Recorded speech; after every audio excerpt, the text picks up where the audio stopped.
हे बघा कसं नाग इथं आहे आणि पोत्यांच्या खाली वगैरे होतं, तर ते बाहेर यायला ट्राय करणार.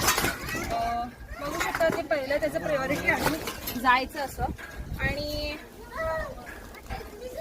तर मी आता ह्याला असं अलगद पकडलेलं आहे आणि बघू शकता पोत्यांच्या आत वगैरे जायलाच ट्राय करत होतो.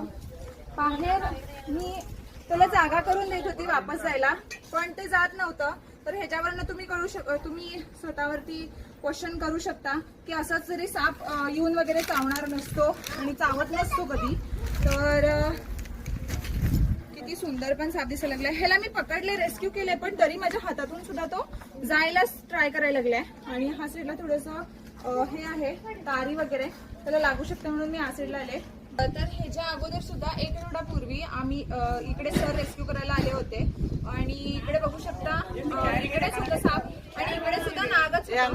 इकडे सुद्धा ह्यांनी सरांनी नागच रेस्क्यू केला होता. तिथे प्रेग्नेंट वुमन होती आणि आता सुद्धा एकटे आहे इकडे, पण त्यांनी आत चाललेत. बघितलेत त्यांनी, पण आत चाललेत. आणि असं काही नसतं की आम्ही एक साप घेऊन गेले तर दुसरा साप येत नाही. इकडे आजूबाजूला खूप सारे वेगळे वेगळे साप असतात, पण सरांनी रेस्क्यू केला होता तो सुद्धा नाग होता आणि आता सुद्धा नागच आहे. तर तुमच्या आसपास सुद्धा येऊ शकतात, तर थोडंसं संभाल के रहिएगा.